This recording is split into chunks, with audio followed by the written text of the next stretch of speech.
Hey, I'm back again. Today we're going to talk about some more math, and we are going to discuss and review some 3D shapes. We've been learning a lot about 3D shapes. Let's take a look at some examples of our 3D shapes. We have a cube, we have a cone, we have a sphere, and we have a cylinder on this chart. I see an example of our cube, and then I see a real world example, some dot cubes or dice. I see a cone. Here's our math picture of a cone. Here's a real life example. That's called a traffic cone.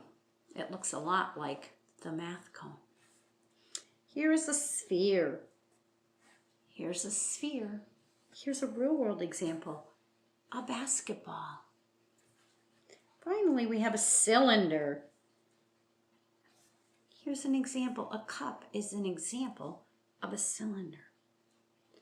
I went on a shape hunt in my house and I found some different shapes. I found this tiny little soccer ball. It's an example of a sphere. I found this Post-it box. That's a really great example of a rectangular prism. And last, I found this can of enchilada sauce. It's a really great example of a cylinder. Did you know that most 3D shapes have these three qualities in each of them? Most 3D shapes have a face. An example of a face is a flat side of a 3D shape. They also have a side.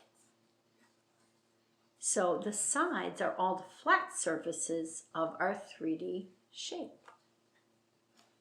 Okay? Face and side are the same.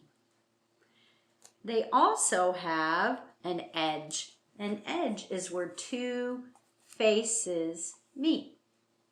So the edge of this Post-it box, this rectangular prism, is right here.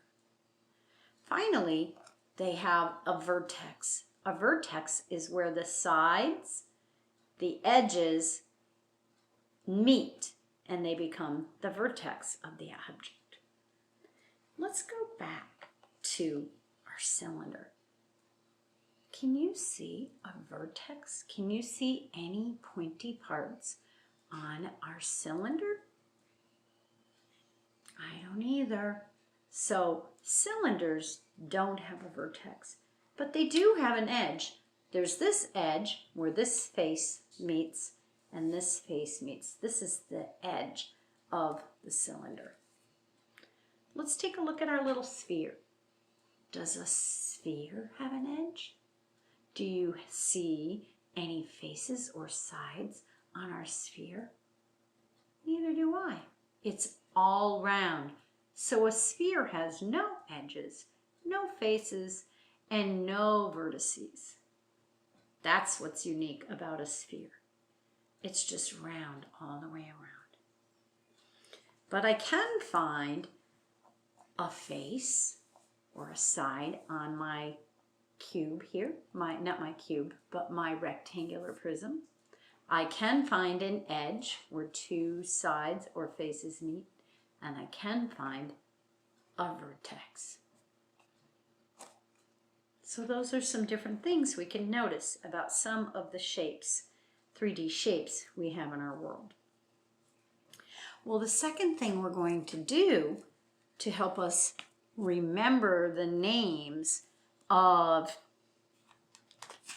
our 3D shapes is to play 3D bingo. So we'll be back in the next installment to play 3D bingo.